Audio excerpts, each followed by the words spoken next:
আজকের বিষয় হলো আইসোমারিজম ইন অর্গানিক কম্পাউন্ড। আইসোমারকে কয় ভাগে ভাগ করছি আমরা? প্রথমে স্ট্রাকচারাল আইসোমার আর একটা হচ্ছে স্টিরিও আইসোমার। স্ট্রাকচারাল আইসোমারিজমকে আমরা কি করছি? 1, 2, 3, 4, 5, 6 ভাগে ভাগ করছি। কী কী আছে? Chain, position, function, metamerism, ring chain and tautomerism. আর স্টিরিও আইসোমারকে আমরা কি করছি? 3 ভাগে ভাগ করছি। একটা হচ্ছে অপটিক্যাল, সেকেন্ড হচ্ছে জিওমেট্রিক্যাল, তিন হচ্ছে কনফার্মেশন। আমরা প্রত্যেকটা বিষয় নিয়ে আলোচনা করব। এখন চলে আসছি আইসোমারিজম ব্যাপারটা কি। আইসোমারিজম হলো the phenomena of existence of two or more compounds possessing the same molecular formula but different physical and chemical properties is known as isomerism. Such compound are called isomer. এখানে যেটা বলতে চাইছে যে দুটো molecular formula একই, কিন্তু তাদের physical আর chemical যে প্রপার্টিসগুলো আছে সেইগুলো আলাদা। ঠিক আছে, যাকে আমরা আইসোমারিজম বলি। আর যে মলিকুলগুলোর কথা বলছি তারা হচ্ছে পরস্পরের আইসোমার। তাহলে উদাহরণ সহযোগে দেখলেই আমরা বিষয়টা পরিষ্কার হবে। ক্লাসিফিকেশনের মধ্যে প্রথমেই ছিল স্ট্রাকচারাল আইসোমারিজম এবং তাকে কতগুলো ভাগে ভাগ করা হয়েছিল।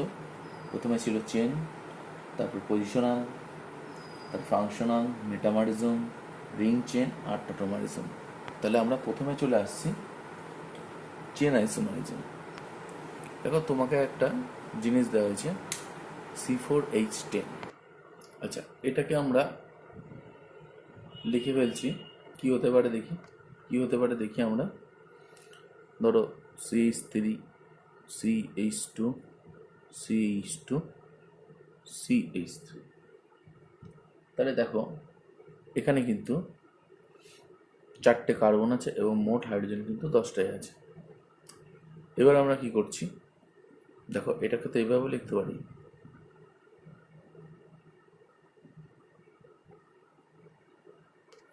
তার মানে কি? এটা হচ্ছে বিউটেন, এটা হচ্ছে 2-মিথাইল প্রোপেন। তাহলে দেখো, দুটোরই কিন্তু ফর্মুলা এক, কিন্তু এদের মধ্যে যেটা ডিফারেন্স সেটা হচ্ছে বন্ড কানেক্টিভিটি আলাদা। এই কার্বনটার সাথে 3খানা কার্বন জুড়ে আছে, এখানে কিন্তু মাঝের কার্বনগুলোর সাথে দুটো করে কার্বন জুড়ে আছে। তাহলে এই যে কানেক্টিভিটি আলাদার জন্যই তাদের মধ্যে প্রপার্টিস ডিফারেন্স চলে আসছে। ফিজিক্যাল প্রপার্টিসও ডিফারেন্স হচ্ছে, আবার কেমিক্যাল প্রপার্টিরও কিন্তু ডিফারেন্ট আসছে। তাহলে এই ধরনেরকে আমরা বলবো চেন আইসোমারিজম। দেখো, চেনটা বড় ছিল, সেখান থেকে চেনটা ছোট হয়ে গেল, তাহলে এটা হচ্ছে চেন আইসোমারিজম শো হচ্ছে।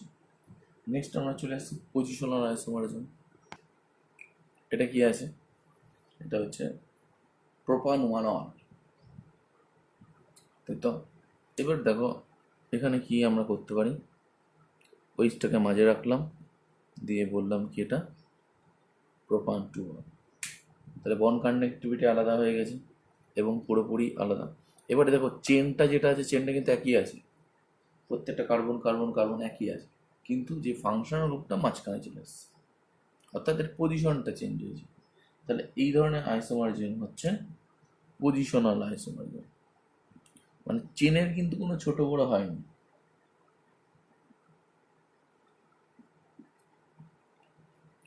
ঠিক আছে, নেক্সট চলে আসছি। আরও কিছু এক্সাম্পল দিচ্ছি এই পজিশনালের। এক্ষেত্রে দেখো, বিউট 1 ডবল বন্ডটা কোথায় আছে? একদম এন্ডে আছে। ঠিক তারপরে আমরা কি দেখতে পাচ্ছি? এটা মাঝখানে চলে আসছে। তাহলে বিউট 1, বিউট 2, এখানে কিন্তু চেনের কোনো ছোট বড় হয়নি, শুধুমাত্র পজিশন হয়েছে। নেক্সট চলে আসছি আমরা কার্যকারী গ্রুপ গঠিত সমবায়িতা বা ফাংশনাল আইসোমারিজম। দেখো, এইখানে আমার কি রয়েছে? কিটোন রয়েছে, তাই না? তো প্রোপান 2-1, দেখো এটাকে আমরা কিভাবে লিখতে পারি? তাহলে এটা হচ্ছে প্রোপান 1-1। তার মানে এখানে কার্যকারী গ্রুপ হচ্ছে কিটো গ্রুপ, এখানে কিন্তু অ্যাল বা অ্যালডিহাইড গ্রুপ। তাহলে দুটো দেখো ফাংশনাল একই, কিন্তু দুটোর ফর্মুলা। এখানেও কিন্তু 6টা হাইড্রোজেন, এখানেও কিন্তু 6টা হাইড্রোজেন, কার্বন সংখ্যা কিন্তু 3টে, এখানেও 3টে, অক্সিজেন একটা, কিন্তু এদের মধ্যে দেখো ফাংশনাল গ্রুপটা পুরোপুরি আলাদা হয়ে গেছে। ঠিক আছে, এটা একটা লিস্ট আমি করে দিচ্ছি, তাহলে সুবিধা হবে একক ফাংশনাল গ্রুপের ক্ষেত্রে। ধরো আরও এরকম আছে, যেমন অ্যালকোহল রয়েছে, CH3 CH2 CH2H। এটা কি হতে পারে দেখো, CH3O CH2 CH3, তার মানে অ্যালকোহল আছে আবার ইথারও আছে, জাস্ট ফাংশনাল গ্রুপটা কি হয়ে গেছে, চেঞ্জ হয়ে গেছে। কার্বন সংখ্যা সবই আছে একই, কার্বন হাইড্রোজেন অক্সিজেন সবই একই আছে, শুধু এদের কানেক্টিভিটি আলাদা হয়ে গেছে এবং এরা বিভিন্ন ফাংশনাল গ্রুপে পরিণত হয়েছে। তার এইগুলো হচ্ছে functional isomerism, functional group isomerism.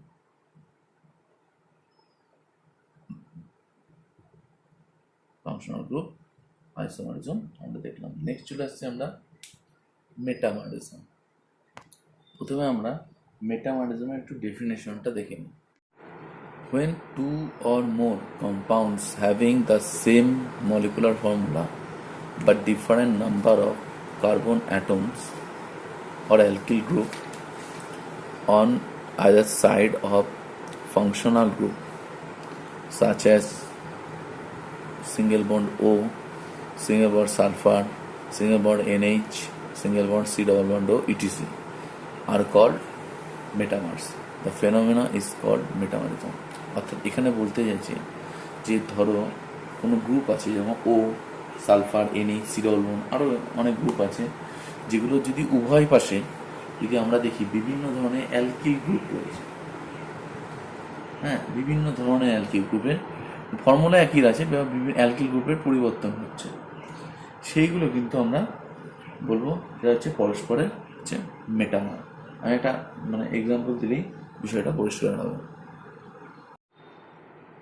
ধরো একটা এরকম ইথার আছে, এবার এই ইথারটা কি হচ্ছে, ধরো এই ইথারটাকে আমি এইভাবে তো লিখতে পারি, CH3 CH2O CH2 CH3। অর্থাৎ এখানে কি হলো, এই দুই পাশে কি আছে, অক্সিজেন, আমি বলছি ও ও, এর দুই পাশে বিভিন্ন অ্যালকিল গ্রুপ, এই পাশে কি রয়েছে মিথাইল, এই পাশে কি রয়েছে প্রোপাইল। এই ক্ষেত্রে কি হলো, ইথাইল ইথাইল, দুটোরই ফর্মুলা এক, কিন্তু এদের মধ্যে কি হয়ে গেছে, জাস্ট দুই পাশে অ্যালকিল গ্রুপের পরিবর্তন হয়ে গেছে। তাহলে এইটা হচ্ছে মেটামার।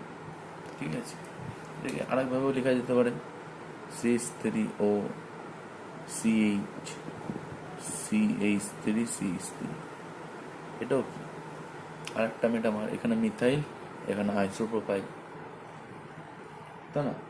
তাহলে তোমাকে কিন্তু এরকম উদাহরণ দিয়ে দেবে দুখানা, হ্যাঁ, দিয়ে বলবে এদের মধ্যে সম্পর্ক কি, ফাংশনাল নাকি মেটামার, হ্যাঁ, নাকি চেন, হ্যাঁ, না পজিশন, এইগুলো কিন্তু তোমাকে বলতে হবে।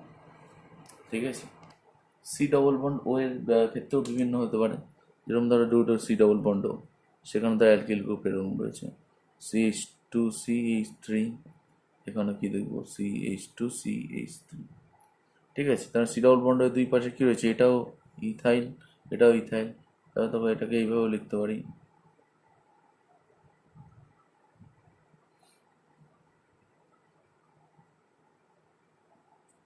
একইভাবে এখানে কি প্রোপাইল, এখানে মিথাইল, তাহলে জাস্ট সি ডবল বন্ড হয়ে দুই পাশে কি হয়ে যাচ্ছে, চেঞ্জ হয়ে যাচ্ছে অ্যালকিল গ্রুপে। এটাই হলো মেটামার। ঘটনাটা হচ্ছে মেটামারিজম, আর এরা হলো পরস্পরের মেটামার। এবার চলে এসেছি রিং চেন আইসোমারিজম। মানে যে কোনো রিং কিন্তু একটা ডবল বন্ডের ইকুইভ্যালেন্ট। কীরকম আমি একটা দেখাচ্ছি, CH3 CH double bond CH2, আর এটা হচ্ছে প্রোপওয়ানিন, তাই তো?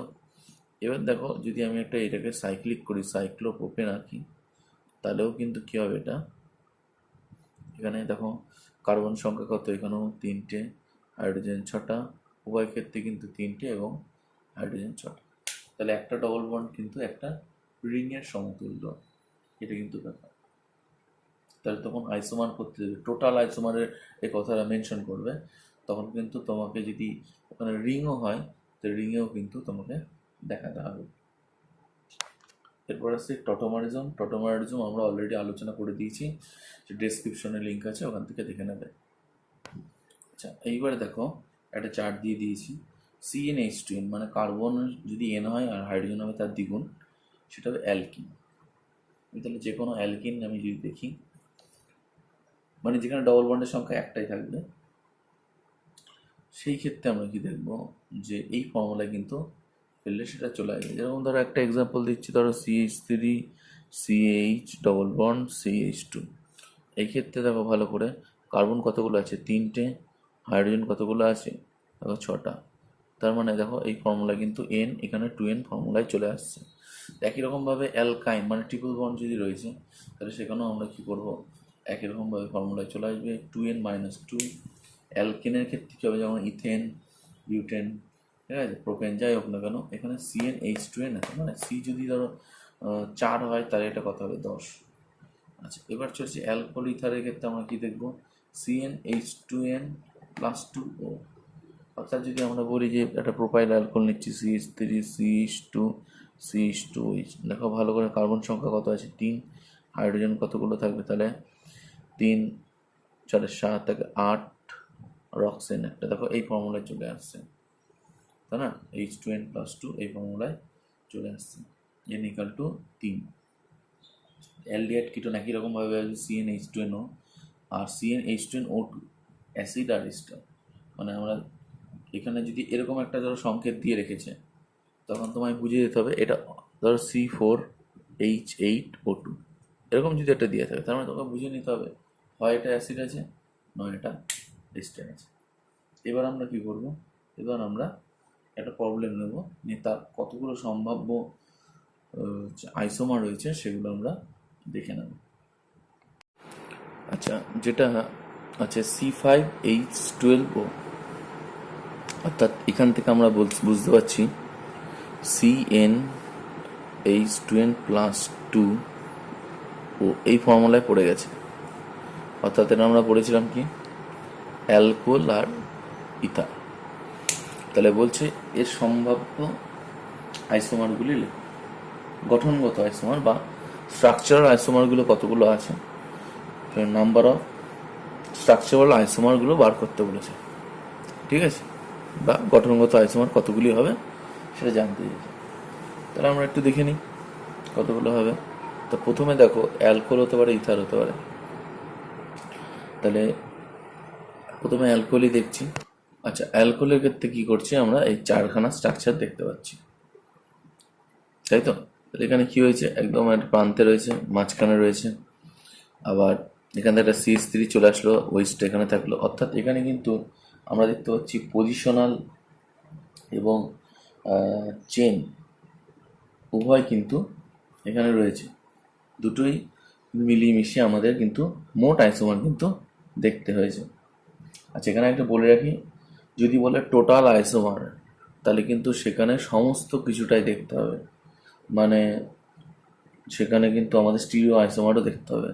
কিন্তু যদি বলে স্ট্রাকচারাল, তাহলে চেন, তারপরে পজিশন, ফাংশনাল, হ্যাঁ, এই ধরনের মধ্যেই কিন্তু মেটামারিজম, এইগুলোর মধ্যেই কিন্তু আমাদের দেখতে হবে।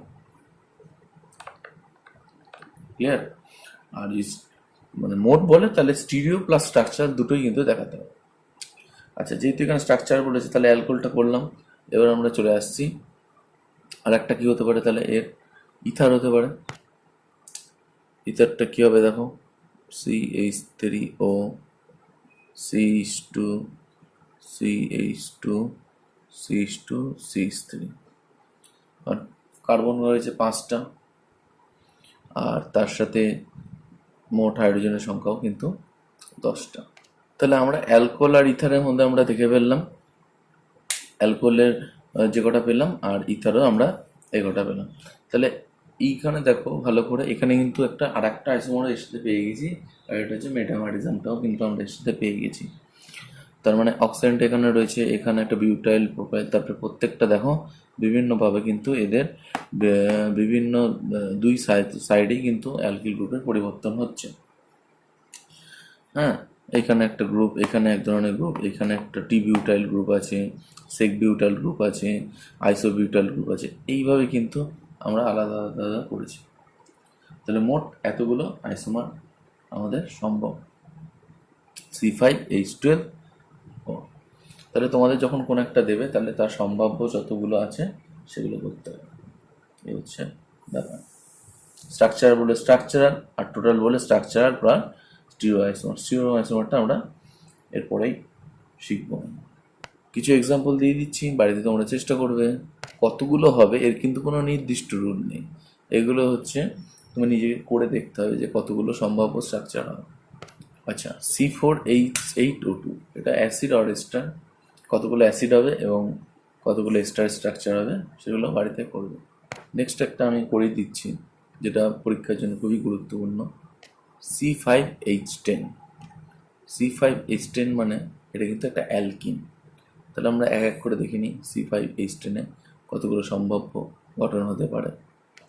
আপাতত দেখো এখানে আমরা কি করলাম, ডবল বন্ডের পজিশনগুলো দিলাম, বিভিন্ন ধরনের বিভিন্ন জায়গায় পজিশন রয়েছে, সেই পজিশনগুলো আমরা লিখে ফেললাম। একটা প্রান্তে রয়েছে মানে 1 2 3 4, 1-এ রয়েছে, এদিক থেকে করলে এটা 2-এ রয়েছে, এদিক থেকে করলে 1-এ 2-এ, দুটো 1 হয়ে গেছে, এই দুটো একই স্ট্রাকচার। নেক্সট দেখো এবার আমরা কি করব, এইখানে এই যে একটা স্ট্রাকচারটা আছে এইখানে কি করব, একটা চেন আইসোমারিজম লাগিয়ে দেবো। কিরকম, এইবার দেখো এই ক্ষেত্রে আমরা কি করছি, CH3 CH CH3 CH double bond CH2। তার মানে আমরা এখানে কি করলাম, এর চেনটাকে কি করলাম একটু ছোট করে দিলাম, তাই তো? ছোট করে দিয়ে আমরা কিন্তু এখানে একটা কিন্তু চেন আইসোমার করে ফেললাম। তাহলে এইখান থেকে আমরা কিন্তু এই ডবল বন্ড থেকে আমরা এই কটা স্ট্রাকচার পাচ্ছি। নেক্সট আমরা চলে যাচ্ছি, দেখো অবশ্য আর একটা স্ট্রাকচার সম্ভব।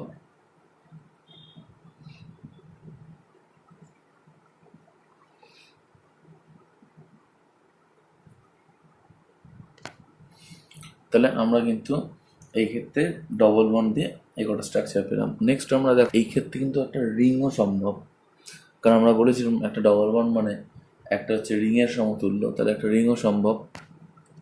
অর্থাৎ এই ক্ষেত্রে কিন্তু সাইক্লোপেন্টেনটা সম্ভব।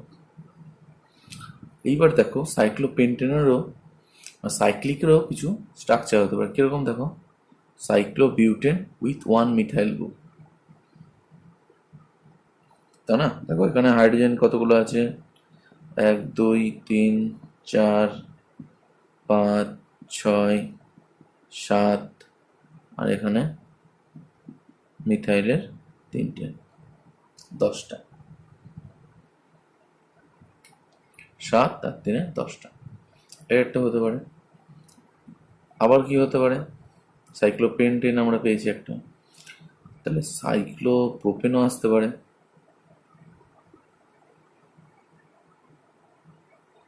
উইথ 2 মিথাইল গ্রুপ, তাই না? তাহলে আমরা কিন্তু সাইক্লিকের কিন্তু আমরা 3খানা স্ট্রাকচার আমরা পেয়ে যাচ্ছি। তাহলে এরকম ধরনেরই দিতে পারে, বেশি বড় একটা কার্বনের দেবে না, কারণ বড় কার্বন দিলে অনেকগুলো স্ট্রাকচার সম্ভব এবং সেগুলো পরীক্ষার হলে অল্প সময় করা অসম্ভব। সেই জন্য সাধারণত কম্পিটিটিভ এক্সামগুলোতে ছোটো ছোটো ফর্মুলা দিয়ে দেয় যে কতগুলো সম্ভব রয়েছে। এর সাথে কিন্তু আবার স্টিরিও কেমিস্ট্রিও জুড়বে, কিন্তু এটা কিন্তু আমরা যা করলাম হচ্ছে শুধুমাত্র আমরা স্ট্রাকচারাল আইসোমারিজম। তোমাদের বইয়ে দেখবা বিভিন্ন পরিচ্ছেদে আর কি অনেক রকম প্রবলেম দিয়েছে, সেগুলো বাড়িতে চেষ্টা করবেন। নেক্সট আমরা চলে যাচ্ছি গুরুত্বপূর্ণ একটা আইসোমারিজম, সেটা হচ্ছে স্টিরিও আইসোমারিজম বা ত্রিমাত্রিক সমবায়বতা। তাহলে এর ডেফিনেশনটা আমরা একটু দেখে নিই। The isomer having the same structure formula, that is same atom to atom bonding sequence or connectivity, which differ in the relative arrangement of atom or group in space are called stereoisomer. অর্থাৎ এখানে বলতে চাইছে যে তাদের যে sequence, bonding সিকোয়েন্সটা সেটা same আছে, কিন্তু তাদের মধ্যে কিন্তু অ্যারেঞ্জমেন্টটা কিছুটা আলাদা। তাহলে তাদের যে সম্পর্ক সেটা হচ্ছে পরস্পরে তারা হচ্ছে স্টিরিওআইসোমার। আমরা কিছু এক্সাম্পল নিলে বিষয়টা একদম পরিষ্কার হয়ে যাবে। স্টিরিওআইসোমারকে আমরা দুই ভাগে ভাগ করছি, একটা হচ্ছে কনফরমেশনাল আইসোমার আর একটা হচ্ছে কনফিগারেশনাল আইসোমার। কনফিগারেশনাল আইসোমারকে আমরা দুই ভাগে ভাগ করছি, একটা কি আছে, একটা হচ্ছে অপটিক্যাল, একটা হচ্ছে জিওমেট্রিক। কনফিগারেশনাল মানে তাদের মধ্যে বন্ডিংয়ের রিঅ্যারেঞ্জমেন্টটা আলাদা আছে, সেটাকে আমরা অপটিক্যাল আর জিওমেট্রিক্যালে ভাগ করছি। আর কনফরমেশনাল মানে কোনো একটা মানে বন্ধনের ঘূর্ণনের ফলে বা রোটেশনের ফলে যেসব আইসোমার তৈরি হয় সেগুলোকে আমরা বলবো কনফরমেশনাল আইসোমার। তাহলে উদাহরণের সাহায্যে আমরা দেখলে বিষয়টা আরও পরিষ্কার হবে। তাহলে এখন আমরা যেটা শুরু করছি সেটা হচ্ছে অপটিক্যাল আইসোমার। দেখো ভালো করে, অপটিক্যাল আইসোমার বোঝার আগে আগে আমাদের যেটা বুঝতে হবে অপটিক্যালি অ্যাক্টিভ মলিকুলটা কি। যেটা বলছে ধরো একটা লাইটের সোর্স আছে যেটা হচ্ছে র্যান্ডমলি ওরিয়েন্টেড লাইট, মানে চারিদিকে আলোটা ছড়িয়ে যাচ্ছে। এবার কি করছে, ওই আলোটাকে একটা পাস করানো হচ্ছে পোলারাইজিং ফিল্টার। পোলারাইজিং ফিল্টারতে যখন পাস করা যায় তখন ওই আলোটা কিন্তু একটা যে কোনো প্লেনে ভাইব্রেট করবে। মানে আলো মানে কি, সে চারিদিক থেকে ভাইব্রেট করছে XYZ তলে, তাই তো? এবার কী হবে, সেখান থেকে পোলারাইজিং ফিল্টার যখনই পাস করবে, হ্যাঁ, তখনই ও কী করবে, একটা যে কোনো প্লেনে ভাইব্রেট করবে। প্লেনে ভাইব্রেট করবে তখন যে, অর্থাৎ সেই আলোটাকে আমরা বলবো প্লেন পোলারাইজ লাইট। সেই লাইটটাকে আমরা বলবো প্লেন পোলারাইজ লাইট। এবার আমরা কী করছি, এই প্লেন পোলারাইজ লাইটটাকে একটা স্যাম্পল টিউবের মধ্যে পাঠাচ্ছি। স্যাম্পেলের মধ্যে একটা বিভিন্ন মলিকুল রয়েছে। এবার কী হচ্ছে, এই প্লেন পোলারাইজ লাইটটা যখন স্যাম্পল টিউবের মধ্যে পাস করছে তখন দেখা যাচ্ছে এই লাইটটা কিন্তু পার্টিকুলার কোনো অ্যাঙ্গেলে রোটেট করে যাচ্ছে, either clockwise or anti clockwise. মানে ক্লকওয়াইজও রোটেট করতে পারবে আবার অ্যান্টি ক্লকওয়াইজও রোটেট করতে পারবে। তাহলে এই ধরনের মলিকুল হলো অপটিক্যালি অ্যাক্টিভ মলিকুল বা আলোক সক্রিয় মলিকুল। ঠিক আছে, এইবার দেখো তাহলে কোন দিকে রোটেট করছে এই জায়গাটা বুঝতে হবে। যেখানে দেখো এই ডিগ্রিটা হচ্ছে আলফা, তাহলে প্লাস আলফা হতে পারে, অথবা ধরো এটা কীরকম প্লাস আলফা ডিগ্রি হতে পারে, প্লাস আলফা ডিগ্রি ধরো রোটেট করছে। ঠিক আছে, এবার এটা প্লাস আলফা ডিগ্রি অথবা মাইনাস আলফা কীরকম হতে পারে, দেখো এটা ধরো মেন অ্যাক্সিস, এখান থেকে ও কী করে এই দিকে ঘুরে গেছে, তাহলে অ্যাঙ্গলটা হবে মাইনাস আলফা ডিগ্রি। তাহলে প্লাসও ঘোরাতে পারে আবার মাইনাসও ঘোরাতে পারে। এইটাই কিন্তু একটা অপটিক্যাল আইসোমারের একটা গুরুত্বপূর্ণ বৈশিষ্ট্য। আমরা আস্তে আস্তে চলে আসছি বিষয়টা, আশা করি এটুকু পরিষ্কার হয়েছে। এখান থেকে আমরা একটা কথা বলতে পারি যে optically active molecule can rotate the plane polarised light either clockwise direction or anti clockwise direction, তাই তো? তাহলে এখানে একটা স্পষ্ট বার্তা কিন্তু দেওয়া হচ্ছে যে অপটিক্যালি অ্যাক্টিভ আলোক সক্রিয় মলিকুল কিন্তু তার নেচার কিন্তু দুটো। যারা ক্লকওয়াইজ ঘোরাচ্ছে তাদের আমরা বলি হচ্ছে প্লাস, যারা অ্যান্টি ক্লকওয়াইজ হচ্ছে তার হচ্ছে মাইনাস। তাহলে আমি বলতে পারি অপটিক্যালি অ্যাক্টিভ যে মলিকুলগুলো আছে সেগুলো দুটো হতে পারে, দুই ধরনের হতে পারে। একটা প্লাস মানে which can rotate the plane polarise light at clockwise direction, আর যারা মাইনাস করবে তারা আমরা বলবো অ্যান্টি ক্লকওয়াইজ ডিরেকশন। তাহলে প্লাস আর মাইনাস কিন্তু সাইনটা কিন্তু এই কোন দিকে ঘোরাবে প্লেন পোলারাইজ লাইটকে সেই অনুযায়ী কিন্তু এটা লেখা হয়েছে। এটাকে আবার অনেকে বলে স্মল ডি, আর এটাকে বলে অনেকে small L. Small D means dextro rotatory আর small L means laevo rotatory. অর্থাৎ যারা ডান দিকে ঘোরায় তারা হচ্ছে ডেক্সট্রো, আর যারা বাঁ দিকে ঘোরায় তারা হচ্ছে লিভো।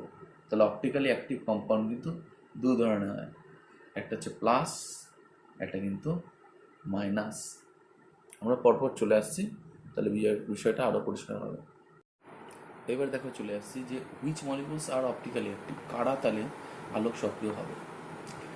বলছে the idea was that carbon atoms would only be optically active if they had 4 different atoms or group in each of the 4 arms. Only optically active molecule can rotate plane polarized light. ভালো করে ব্যাপারটা বুঝতে হবে যেখানে কি বলছে। এখানে যেটা বলছে যে আমাদের কি ছিল যে যে তাহলে অপটিক্যালি অ্যাক্টিভ মলিকুল, তাহলে তারাই কি করছে, প্লেন পোলারাইজ লাইটটাকে ঘোরাতে পারছে, এটা আমরা আগেই বললাম। এবার দেখো তাহলে এবার কোশ্চেনটা হচ্ছে তাহলে কারা কারা তাহলে অপটিক্যালি অ্যাক্টিভ হবে। বলছে সেই মলিকুলগুলোই হবে যাদের একটা কার্বনের 4টে হাতে 4 রকম গ্রুপ বা পরমাণু আছে, তারাই হবে অপটিক্যালি অ্যাক্টিভ মলিকুল, এবং তারাই কিন্তু প্লেন পোলারাইজ লাইটকে ঘোরাতে সক্ষম, মানে either at clockwise or anti clockwise ডিরেকশনে। তাহলে আমরা একটা উদাহরণ নিয়ে নিচ্ছি। দেখো এখানে একটা আমি কার্বন পরমাণু নিয়েছি, তার সাথে ক্লোরিন আছে, ব্রোমিন আছে, হাইড্রোজেন আছে, আর একটা মিথাইল গ্রুপ আছে। তাহলে তার কনফিগারেশন কি হতে পারে একবার আমরা দেখে নিই। ধর এটা ক্লোরিন, এখানে ব্রোমিন, এখানে CH3, এখানে H। এই মলিকুলটা কার্বন, এই পরমাণুটা দেখো 4 হাতে 4টে গ্রুপ অর পরমাণু উপস্থিত আছে, মানে এটা গ্রুপ রয়েছে আর ডিফারেন্ট টাইপ অফ অ্যাটম রয়েছে। কি রয়েছে, ক্লোরিন, হাইড্রোজেন, ব্রোমিন আছে। তাহলে এটা কি অপটিক্যালি অ্যাক্টিভ?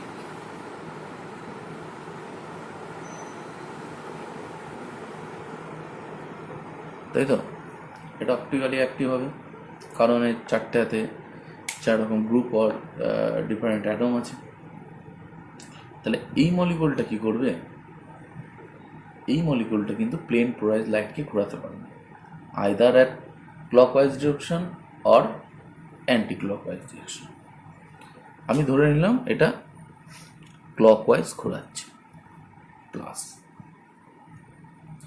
ঠিক এই মলিকুলটার যদি একটা আইসোমার আমরা দেখি, সেটা কি হবে, এই মলিকুলটাকে যদি আমরা একটা মিরর ইমেজ নিয়ে নিই, এই মলিকুলটার একটা যদি মিরর ইমেজ নিয়ে নিই, কিরম পাবো, CH3টা এইদিকে, Hটা এইদিকে, ক্লোরিনটা এইদিকে, ব্রোমিনটা এইদিকে। এই মলিকুলটা কি দেখো, এই মলিকুলটা এই মলিকুলটার মধ্যে সম্পর্ক কি, এই দুটো মলিকুলের মধ্যে সম্পর্ক হলো যে এরা পরস্পরের একটা মিরর ইমেজ, তাই তো। আচ্ছা, এই মলিকুলটা আমরা কি বলেছি, প্লাস, মানে এটাও আলোক সক্রিয়, এটাও কিন্তু আলোক সক্রিয়, দুটোই কিন্তু আলোক সক্রিয়, অপটিক্যালি অ্যাক্টিভ দুটোই। এটা কি আছে, আচ্ছা এই সেন্টারটাকে আমরা কি বলছি, chiral centre, CHIRAL, chiral centre. ঠিক আছে, এটাও কি কাইরাল সেন্টার, কারণ 4টে হাতে যেসব কার্বন পরমাণু, মানে 4টে হাতে যদি 4টে ডিফারেন্ট গ্রুপ থাকে, তাদের আমরা বলি কাইরাল সেন্টার। এবার দেখো এই মলিকুলটার তাহলে কি, আর একটা মলিকুল আমরা কল্পনা করতে পারি কি, সেটা তার মিরর ইমেজ, ঠিক এই মলিকুলটা। আচ্ছা, এই মলিকুলটা যদি আলোককে প্লাস দিকে ঘোরায়, এটা তার মিরর ইমেজ, এ কি ঘোরাবে, মাইনাস ডিরেকশনে ঘোরাবে। মানে আমি আগেই বলেছিলাম যে একটা যদি প্লাস আলফা ডিগ্রি রোটেট করে, এটা কি করে মাইনাস আলফা ডিগ্রি। এবার দেখো তাহলে এটা হচ্ছে প্লাস আলফা ডিগ্রি ঘোরাচ্ছে, আর এটা ঠিক তার মাইনাস আলফা ডিগ্রি ঘোরাচ্ছে। তাহলে এই মলিকুলটা হচ্ছে 1, এটা 2। তাহলে 1-এর যদি মিরর ইমেজ বলি, 1-এর যদি অপটিক্যাল আইসোমার বলি, তাহলে হবে 2, আর 2-এর যদি অপটিক্যাল আইসোমার বলি, তাহলে হবে 1। পরস্পরের কি মিরর ইমেজ রিলেশনশিপ, দর্পণ প্রতিবিম্ব। ঠিক আছে, তাহলে 1-এর যদি বলে একটা, এই একটা মলিকুল দিয়ে বলে এর একটা অপটিক্যাল আইসোমার কি হবে, তাহলে তার মিরর ইমেজ করে আমরা 2 নম্বরটা এঁকে দেবো। আশা করি এটুকু বোঝা। এবার দেখো একটা টার্ম লিখেছি আমি, নন সুপার ইম্পোজেবল, অর্থাৎ উপরিপাত যোগ্য নয়।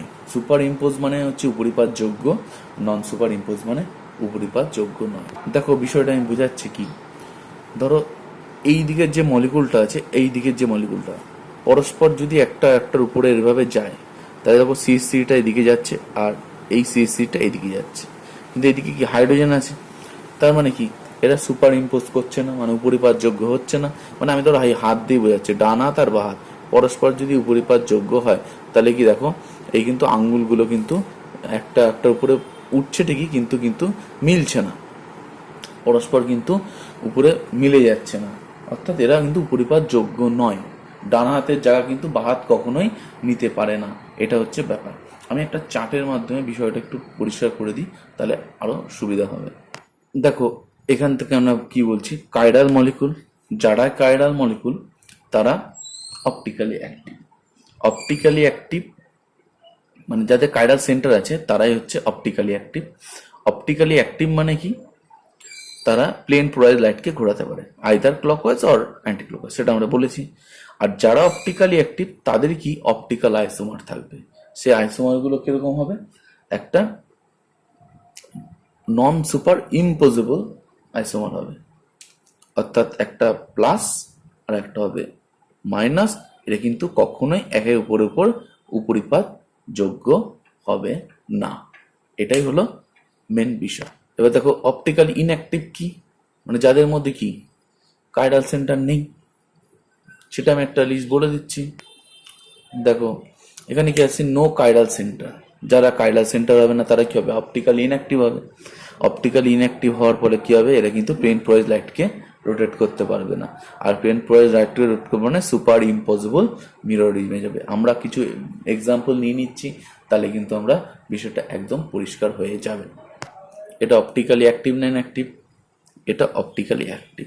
কি করে বুঝলাম, কারণ এটা কাইরাল সেন্টার আছে, চার হাতে চারটে বিভিন্ন গ্রুপ আছে, তাহলে এর কি থাকবে, এর একটা মিরর ইমেজ থাকবে, তাই তো। সেই মিরর ইমেজটা কিরকম হবে, ঠিক একই রকমই হবে, কিন্তু এটা এটার উপরে কখনো উপরিপাত যোগ্য হবে না, মানে নন সুপার ইম্পোজেবল। মানে এইটা যদি এটার উপরে চাপে, তাহলে তখন ইথালের জায়গায় ইথারের নিচে কে চলে আসছে, ডয়ট্রিয়াম, আর এদিকে এই ডয়ট্রিয়ামের নিচে কে চলে আসছে, ইথাইল গ্রুপটা, তাহলে কিন্তু এটা কখনোই সুপার ইম্পোজেবল হচ্ছে না। এটা হচ্ছে অপটিক্যালি অ্যাক্টিভ মলিকুল। তাহলে এর আইসোমার কি এ, আর এর আইসোমার এ, অপটিক্যাল। তো এটার দিকে বলে এর অপটিক্যাল আইসোমার কোথা, তাহলে এটা কিন্তু আমাদের এঁকে দিতে হবে, মিররটা ইমেজটা এঁকে দিতে হবে। এবার বলছি এদের রিলেশনশিপের নাম হলো এনানশিওমার। তাহলে মিরর ইমেজ রিলেশনশিপটাকে আমরা বলতে পারি এনানশিওমার, মানে এর অপটিক্যাল আইসোমার এটা, এর অপটিক্যাল আইসোমার এটা, বা এর এনানশিওমার এটা, এর এনানশিওমার এটা, ওটার নামই, মানে মিরর ইমেজ রিলেশনশিপের নামই হচ্ছে এনানশিওমার। আশা করি এটুকু পরিষ্কার হয়েছে। আর একটা মলিকুল নিয়ে নিচ্ছি, ধরো এরকম একটা মলিকুল রয়েছে, ভালো করে এই মলিকুলটা লক্ষ্য করতে হবে, হাইড্রোজেন হাইড্রোজেন ক্লোরিন ব্রোমিন। আচ্ছা এটা অপটিক্যালি অ্যাক্টিভ না ইনঅ্যাক্টিভ, দেখো ভালো করে, এখানে ক্লোরিন আছে, এখানে ব্রোমিন আছে, এখানে হাইড্রোজেন, এখানেও হাইড্রোজেন, মানে দুটো হাতে একই রকম জিনিস থেকে গেছে, তাহলে এটা কি হবে, অপটিক্যালি ইনঅ্যাক্টিভ। তাহলে কি এর মিরর ইমেজ থাকবে, এর কিন্তু কখনোই মিরর ইমেজ থাকবে না, মানে কোনো এনানশিওমার পাওয়া যাবে না। তা এখানে কিন্তু মানে কোশ্চেন হয় যে আমি যদি একটা মিরর ধরি জোর করে,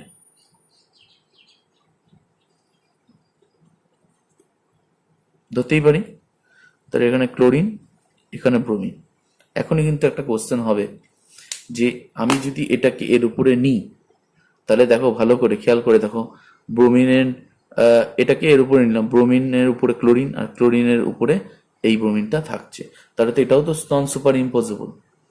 আমি কিন্তু কিছুক্ষণ আগে একটা বললাম কথা, মানে অপটিক্যালি অ্যাক্টিভ যদি হয় সেটা হচ্ছে নন সুপার ইম্পসিবল, আর অপটিক্যালি ইনঅ্যাক্টিভ হলে সুপার ইম্পসিবল, মিরর ইমেজ আসবে। তাহলে এটা তো নন সুপার ইম্পসিবল আসছে, কিন্তু আমাদের কি বলছে অপটিক্যালি ইনঅ্যাক্টিভ হলে সুপার ইম্পসিবল হবে। ভালো করে দেখো এইখানে জিনিসটা কিন্তু গুলিয়ে যায় যে বিষয়টা, এই ক্ষেত্রে যদি আমি একে 180 ডিগ্রি রোটেট করি on the plane of this paper, হ্যাঁ এই প্লেনে ধরো এরকম আছে, ঠিক এই রকম ভাবে রোটেট করি, ভালো করে খেয়াল করে দাও, এই হাইড্রোজেন এখানে যাবে, এই হাইড্রোজেন এখানে যাবে, এই ব্রোমিনটা এখানে যাবে, ক্লোরিনটা এখানে যাবে, এরা কিন্তু পরস্পরের উপরে উপরিপাত যোগ্য হয়ে যাবে। মানে বিষয়টা আমি একটু এঁকে দেখাচ্ছি নিচে, তাহলে পরিষ্কারভাবে বোঝা যাবে। দেখো এই হাইড্রোজেন আছে, এই হাইড্রোজেন আছে, এই ক্লোরিন, এখানে ব্রোমিন। আমি কি করলাম, এখানে 180 ডিগ্রি ঘুরিয়ে দিলাম on the plane of paper. এটা একটা এক ধরনের প্রজেকশন, মানে একে ঠিক এরকম এরকম উল্টানো যাবে না, ঠিক আছে, একে উল্টানো যাবে না, একে জাস্ট প্লেনে ঘোরাতে হবে। কেন ঘোরাতে হবে সব বলে দেব পরে। তাহলে এটা আমি প্লেনে যদি ঘুরাই 180 ডিগ্রি, তাহলে কিরকম হবে, এই হাইড্রোজেনটা উপরে গেল, এটা নিচে গেল, আর এটা দেখো ক্লোরিনটা এখানে যাচ্ছে, এখানে ব্রোমিনটা যাচ্ছে। আমার আর একটা আইসোমার কি ছিল, এটা ছিল না, দেখো দুটো একই চলে এসছে, এসছে না দুটো, মানে কি 180 ডিগ্রি ঘোরানোর পর যা এসছে এটা এটা সেম। এবার দেখো দুটো একটা একটার উপরে উপরিপাত কিন্তু সহজেই হয়ে যাচ্ছে, মানে ক্লোরিনের নিচে ক্লোরিন, ব্রোমিনের নিচে ব্রোমিন। তাহলে এই জন্য এটা কিন্তু অপটিক্যালি ইনঅ্যাক্টিভ। তাহলে যদি কোনো একটা মলিকুল থাকে, তোমাকে একটা ঘুরিয়ে দেখতে হবে সেই মিরর ইমেজটা আমরা পাচ্ছি কিনা। যদি সেই মিরর ইমেজটা ঘুরিয়ে পেয়ে যাই, তার মানে এটা কিন্তু মিরর ইমেজ নয়। এখানে যে মিরর ইমেজ আমরা বলেছি, এটা প্রকৃত অর্থে মিরর ইমেজ নয়, এটা একটার উপরে উপরিপাত হয়ে যাচ্ছে, ঠিক আছে। এটাকে 180 ডিগ্রি ঘুরিয়ে দেখতে হবে। তাহলে বোথ আর কি আইডেন্টিক্যাল, একই রকম। আইডেন্টিক্যাল মানে এটাকে আমরা বলবো হোমোমার। তার মানে 180 ডিগ্রি ঘুরিয়ে দেখতে হবে যে তার একই ধরনের আইসোমার কিনা। তাহলে আগেরটা একটা 180 ডিগ্রি ঘুরিয়ে দেখি আসে কিনা, একটা অপটিক্যালি অ্যাক্টিভ, এটা দেখো রয়েছে, এটা একটা অপটিক্যালি অ্যাক্টিভ সেন্টার, এটা অপটিক্যালি অ্যাক্টিভ, মানে এটা মিরর ইমেজ রিলেশনশিপ, ঠিক আছে। এইবার দেখো আমি যদি এটাকে 180 ডিগ্রি ঘোরাই, 1 আর 2 আছে, কোনোদিনও আসবে, হ্যাঁ 180 ডিগ্রি ঘোরাই, দেখো হাইড্রোজেনটা ডয়ট্রিয়ামের জায়গায় যাবে, ডয়ট্রিয়ামটা হাইড্রোজেনের জায়গায় যাবে, কিন্তু ক্লোরিনের জায়গায় কে চলে আসবে, ব্রোমিন।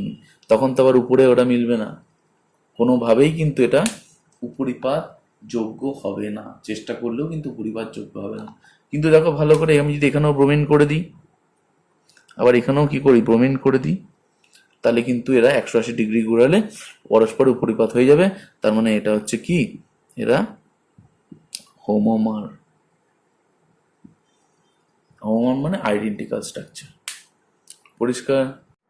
এইবার আমরা কিছু বাস্তব এক্সাম্পল নিয়ে নিচ্ছি, যে এক্সাম্পলটা নিয়ে নিলে কিন্তু বিষয়গুলো একদম পরিষ্কার হয়ে যাবে, ঠিক আছে।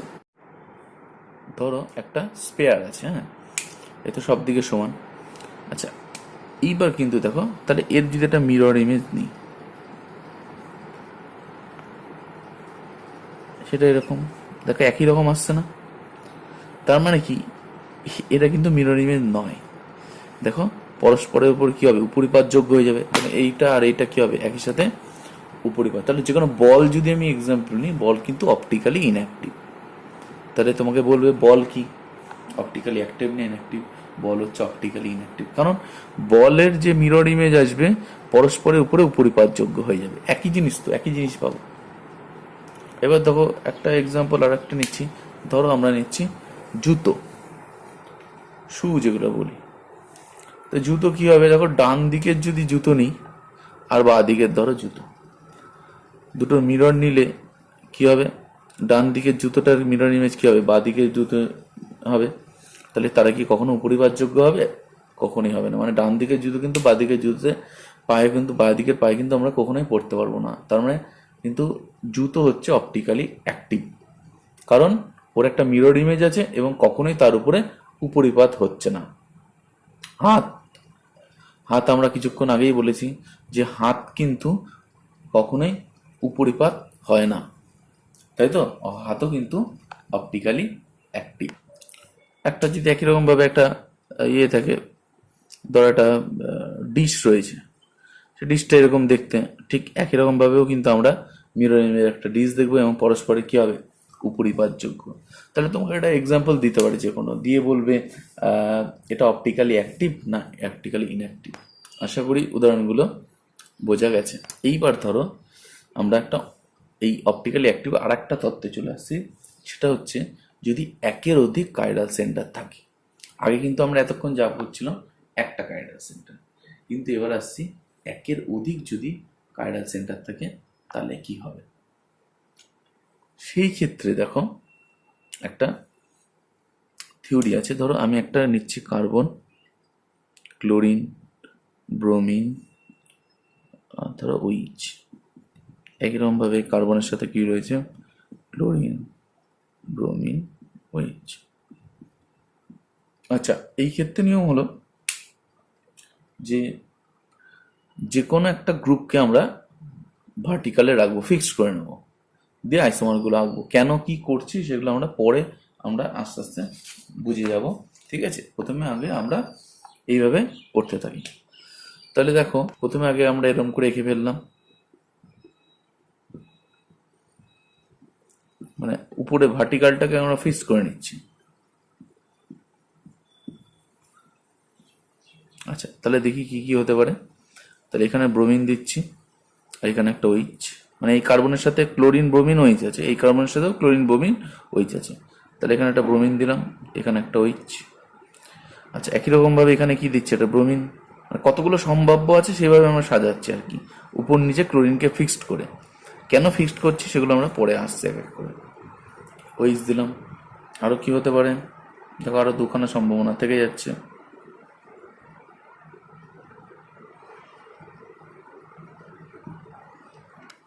তাহলে এই চারখানা সম্ভাব্য থাকছে, এর বেশি কিন্তু হচ্ছে না, তাই না। উপরে ক্লোরিনকে ফিক্সড করার পরে ওরা অনেকে বলতে পারে আমি OH-কেও তো রাখতে পারি, সেটা কেন আমি রাখবো না বা রাখলে কি হবে সেটা আমি পরে আলোচনা করছি, আগে আগে এটা দেখে নিই। তাহলে দেখো এখানে আমরা এই চারটে রেখেছি, এখানে তাহলে নাম্বারিং করে ফেলছি, এটা 1, এটা 2, এটা 3, এটা 4। ভালো করে খেয়াল করে দেখো এখানে কিন্তু প্রত্যেকটাতে দুটো করে কাইরাল সেন্টার রয়েছে। কাইরাল সেন্টারগুলো সাধারণত স্টার দিয়ে মার্ক করা হয়। তাহলে এটা একটা কাইরাল সেন্টার, এটা চারখানা কাইরাল সেন্টার রয়েছে। এইবার দেখো 1, 2, 3, 4 চারটে মার্ক করা হয়েছে। আচ্ছা, 1-এর সাথে 2-এর রিলেশনশিপ কি, বা 1-এর সাথে 4-এর রিলেশনশিপ কি? আচ্ছা, ভালো করে দেখো 3 আর 4 এই যদি অপশনটা দেখি দুটো, দেখো এর যদি আমি মিরর ইমেজ করি,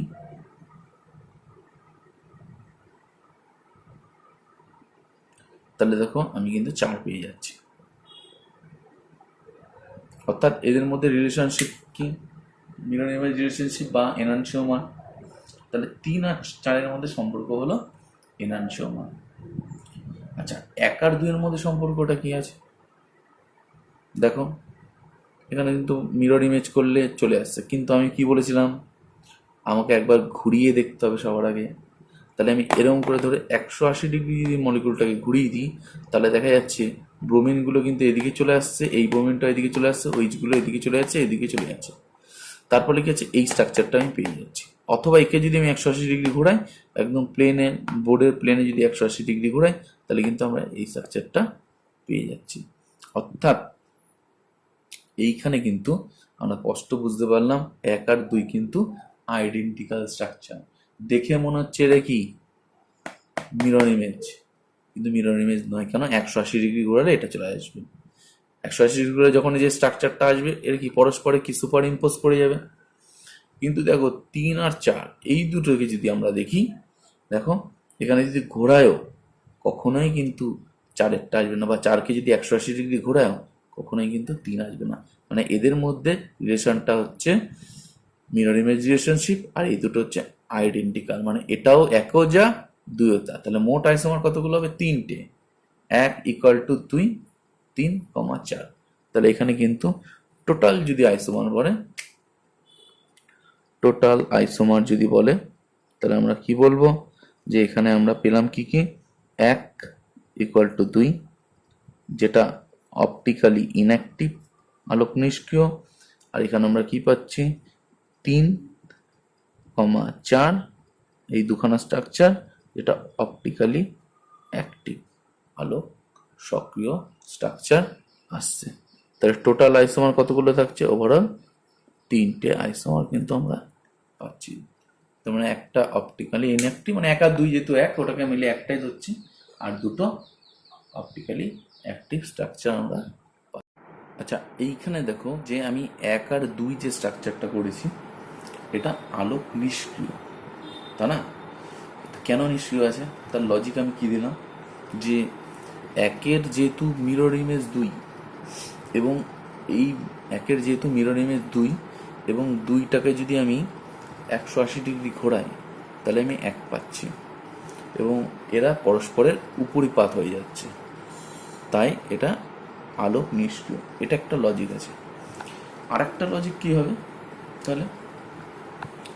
তার আর একটা লজিক আমরা দেখব, যে এইখানে আমি যদি একটা প্লেন আঁকি, যে প্লেনটাকে আমরা বলবো সিগমা প্লেন, এই প্লেনটা দেখো মলিকুলটাকে সমান 2 ভাগে ভাগ করছে, অর্থাৎ ব্রোমিনের নিচে ব্রোমিন, ওইচের নিচে ওইচ, ক্লোরিনের নিচে ক্লোরিন, কার্বনের নিচে কার্বন। মানে এই প্লেন থেকে এই ক্লোরিনের যা দূরত্ব, এইখান থেকে এই ক্লোরিনের সেম দূরত্ব, অর্থাৎ মলিকুলটাকে সমান 2 ভাগে ভাগ করছে। আর সমান 2 ভাগে ভাগ করার জন্য কি হচ্ছে, এরা আলোক নিষ্ক্রিয়।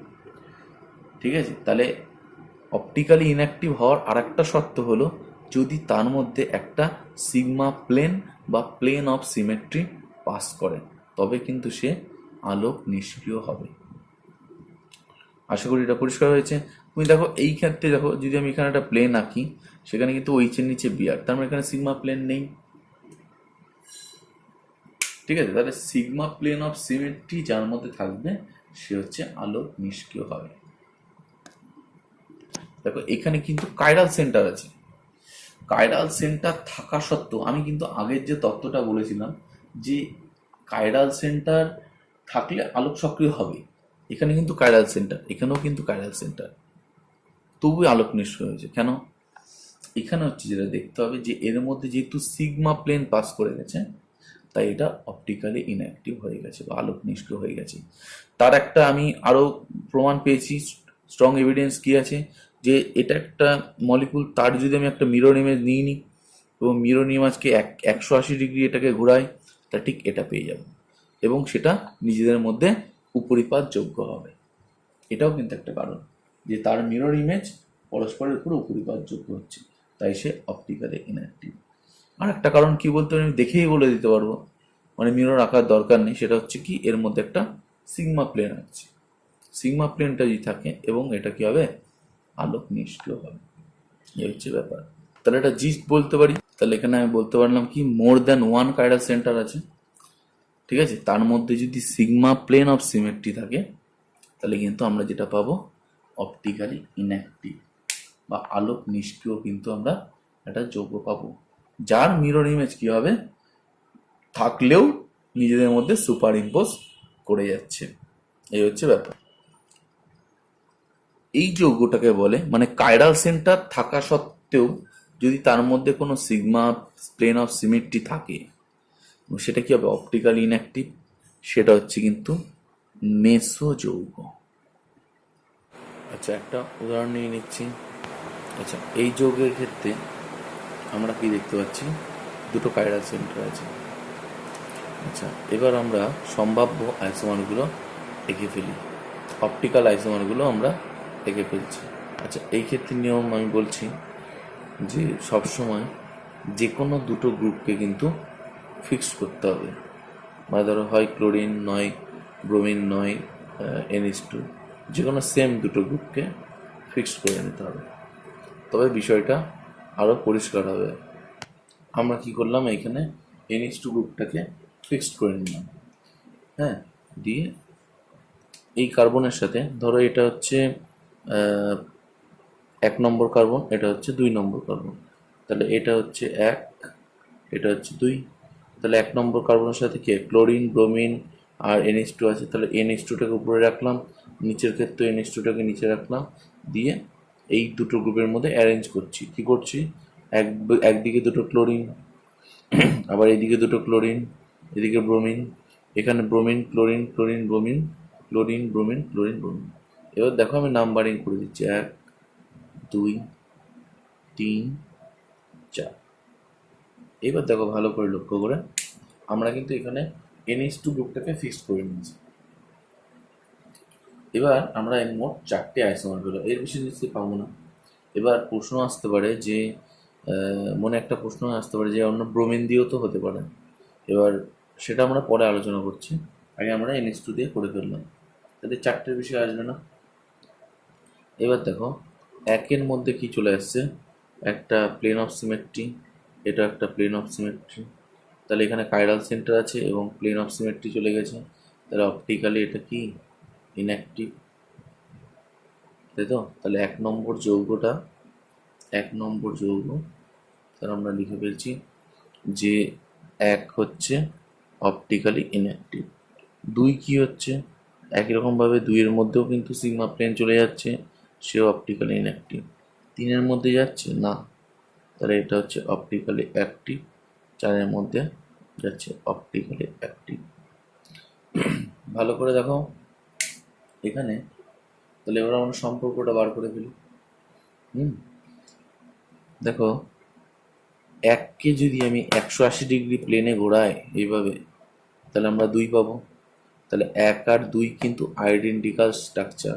এটা কিন্তু কখনোই কেউ ভেবো না যে মাঝখানে একটা আমার মিরর আছে এবং মিররের অপোজিটে মিররের হচ্ছে মিরর ইমেজ, এটা হচ্ছে মানে 1 আর 2-এর মধ্যে কিন্তু কখনোই মিরর ইমেজ রিলেশনশিপ নয়, এটা কিন্তু পরস্পরের হোমোমার। আমরা আগেই বলেছি হোমোমার কি, যে একটাকে ঘুরিয়ে এটা পেয়ে যাচ্ছি। তাহলে 1 আর 2 কিন্তু সেম স্ট্রাকচার। এবার 3 আর 4 দেখো, 3-এর যদি আমি মিরর ইমেজ নিই তাহলে কিন্তু আমি 4 পাবো, অর্থাৎ 3কে কিন্তু ঘুরিয়ে কখনো আমি 4 পাবো না। তাহলে 3-এর সাথে সম্পর্ক হচ্ছে এরা হচ্ছে পরস্পরের মিরর ইমেজ, অর্থাৎ 3 আর 4-এর মধ্যে সম্পর্ক হলো এনানসিওমার, অলরেডি আমরা বলেছি। আচ্ছা 1 আর 2 তো এখানে সেম, আমরা অলরেডি বলেছি। হ্যাঁ, যেহেতু দুটোর মধ্যে একটাকে ঘোরালে আর একটা পাবো, হোমোমার এরা পরস্পর। আর 1 3 আর 4 হচ্ছে এনানসিওমার। এবার তাহলে মোট আইসোমার কতগুলো হবে, মোট আইসোমার আমি কিন্তু 3টে দেখা যাবে। কেন, এই 1 আর 2কে কিন্তু আমরা একটাই ধরতে হবে, কারণ যেহেতু ওটা আইডেন্টিক্যাল। তাহলে মোট আইসোমার কতগুলো হচ্ছে, 1 equal to 2 equal to 1 equal to 2 কমাদের 3 আর একটা হচ্ছে 4। তাহলে 4খানা মোট কিন্তু আইসোমার আমরা, 4টে না, মোট 4টের মধ্যে আমরা কতগুলো পাচ্ছি, 3টে পাচ্ছি। 1 আর 2 যেহেতু একটা স্ট্রাকচার। এবার দেখো একটা সম্পর্ক আমরা দেখেছি এনানসিওমার, একটা হচ্ছে হোমোমার। এবার দেখো ভালো করে বোঝো, ধরো আমি 1-এর সাথে 3-এর সম্পর্ক কি, তাহলে 1কে আমি ঘুরিয়ে 3 পাবো, কোনোদিনই পাবো না। আচ্ছা 1-এর মিরর ইমেজ করে 3 পাবো, কোনোদিনই পাবো না। তাহলে 1 আর 3-এর মধ্যে সম্পর্ক হলো ডায়াস্টিরিওমার্স, ডায়াস্টিরিওমার্স। তাহলে ডায়াস্টিরিওমার্সটা কি, একটু ডায়াস্টিরিওমার্স হলো যদি কোনোভাবে মিরর ইমেজ রিলেশনশিপ না হয় বা 180 ডিগ্রি ঘুরিয়ে যদি স্ট্রাকচারটা না পাওয়া যায়, তার রোটেশন বা রিফ্লেকশন দুটো করেই যদি কোনোভাবে যদি একে অপরের সাথে সম্পর্ক না বের করা যায়, তাহলে হচ্ছে পরস্পরের সম্পর্ক হলো ডায়াস্টিরিওমার্স। তাহলে 1-এর সাথে 3-এর হচ্ছে ডায়াস্টিরিওমার, 1 আর 2 যেহেতু 1, তাহলে 2-এর সাথে 3ও কি ডায়াস্টিরিওমার্স হবে। 1-এর সাথে 4-এরও কী হবে, ডায়াস্টিরিওমার্স হবে। 2-এর সাথে 4-এরও কী হবে, ডায়াস্টিরিওমার্স হবে। আশা করি এইটুকু বোঝা গেছে। আচ্ছা এইবার আমরা যে বিষয়টা দেখব সেটা হচ্ছে যে এখানে কোশ্চেনটা আমরা বলেছিলাম যে উপরে NH2 দিয়ে আসছে, আমি বলছি 3টের বেশি গঠন হবে না, কিন্তু এখানে তো ব্রোমিন দিয়েও হতে পারে, এবং দুটোই যে এক এবং অভিন্ন সেটাই আমরা প্রমাণ করে দেবো। তাহলে দেখো একটা গঠন আমরা লিখছি, মানে প্রশ্ন আসতে পারে যদি আমি ক্লোরিনটাকে উপরে নিই আর পাশে ধরো ব্রোমিন দিলাম আর ধরো NH2 দিলাম, আর এখানে ধরো NH2, এটা ধরো ব্রোমিন, তাহলে প্রশ্ন উঠতেই পারে যে আগের যে স্ট্রাকচারগুলোর থেকে এ একটা আলাদা আইসোমার। কিন্তু দেখো এখানে যেটা ব্যাপার সেটা হচ্ছে এটাকে আমাদের রোটেশন করে দেখতে হবে। অর্থাৎ আমাদের টপে কে ছিল, NH2 ছিল। তার মানে NH2কে উপরে যদি রাখি তাহলে ক্লোরিনটা কোথায় যাবে, এখানে যাবে, আর ব্রোমিনটা এই পজিশনে যাবে। একই রকমভাবে এখানে আমরা কি দেখছি, NH2টাকে উপরে যদি রাখি, ক্লোরিনটা যদি এখানে থাকে, ব্রোমিনটা যদি এখানে থাকে, তার মানে আমরা কি পাবো, দেখো ভালো করে খেয়াল করে দাও, এখানে আমরা পাচ্ছি NH2, এখানে পাচ্ছি ক্লোরিন, এখানে পাচ্ছি ব্রোমিন। একই রকমভাবে এখানে NH2, এখানে পাচ্ছি কি ক্লোরিন, এখানে পাচ্ছি ব্রোমিন। তার মানে দেখো আগে এই যে চারখানা স্ট্রাকচার রেখেছিলাম তার মধ্যে যে কোনো একটা স্ট্রাকচার এটা। তার মানে আমি যাই করি না কেন, ওই বাইরে উপরে বাইরে যে চারটে স্ট্রাকচার আছে ওর বাইরে কিন্তু কিছুতেই যাবে না, বোঝা গেছে তো? ওর বাইরে কিন্তু ওর স্ট্রাকচারের মধ্যেই কোনো না কোনো স্ট্রাকচার হচ্ছে। এবার ধরো আমি উপর নিচে আলাদা নিচ্ছি, কোশ্চেন হতেই পারে। দেখো এবার উপরে ধরো আমি নিলাম NH2, এখানে Cl, এখানে ব্রোমিন, এখানে ধরো নিয়ে নিচ্ছি আমি ক্লোরিন, এখানে নিচ্ছি ধরো ব্রোমিন, এখানে ধরো নিচ্ছি হচ্ছে NH2, হতেই পারে। দেখো উপর নিচে আলাদা রেখেছিলাম, আচ্ছা এখানে আমি ক্লোরিন নিই নি, তাহলে সুবিধা হবে। আচ্ছা ঠিক আছে, যা ছিল তাই করি। তাহলে উপর নিচে আমাকে NH2 রাখতে হবে, তাহলে NH2কে এখানে রাখবো, ক্লোরিনটাকে এখানে রাখবো, এখানে আমার ব্রোমিনটা রাখবো। তার মানে এখানে একটা ডবল চেঞ্জ করা হচ্ছে, তাই তো? তো এটা করা যায়, মানে যে কোনো একটা যদি আমি এই পজিশনটা নিয়ে একে এখানে রাখতে হবে, এখানে রাখতে হবে। রোটেশন কেন করা যায় আমরা আলাদা প্রজেকশন দেখলেই বুঝতে পারবো যে কেন এটা আমরা রোটেট করাচ্ছি। আচ্ছা এবার দেখো তাহলে কি আসছে, আমরা শুধু ফিচারেও দেখছি তো, এবার আমরা আলাদা প্রজেকশন দেখলে আমরা পরিষ্কার বুঝে যাবো। তাহলে NH2 এখানে, এখানে ক্লোরিন, এখানে এখানে ব্রোমিন, এখানে দেখো NH2, এখানে ক্লোরিন, এখানে ব্রোমিন। তার মানে আমরা কি করলাম, একই রকমভাবে এখানে কিন্তু লিখলাম। এই দেখো এই স্ট্রাকচারটা কিন্তু আমরা আগেও করেছি, তাহলে এটা মেসো, দেখো মেসো চলে এসছে। তার মানে এই যে তিনটে কনফিগারেশন করেছি, এই তিনটে কনফিগারেশনের বাইরে আর কিছু হবে না, হয় এক মেসো হবে, নয় অপটিক্যালি অ্যাক্টিভ, দুটো, এই দুটোর মধ্যেই থাকবে ঘুরে ফিরে। ঠিক আছে, কোশ্চেন দেখো আরও কীভাবে আসতে পারে, বা আরও উদাহরণ দিলে পরিষ্কার হবে বিষয়টা। ধরো একটা গঠন দিয়ে দিয়েছে এরকমভাবে, দিয়ে এখানে বলছে ধরো COOH আছে, এখানে ধরো এইচ আছে, এখানে OH আছে, দিয়ে বলছে এখানে একটা OH দিয়েছে, এখানে একটা COOH দিয়েছে, আর এখানে এইচ দিয়েছে।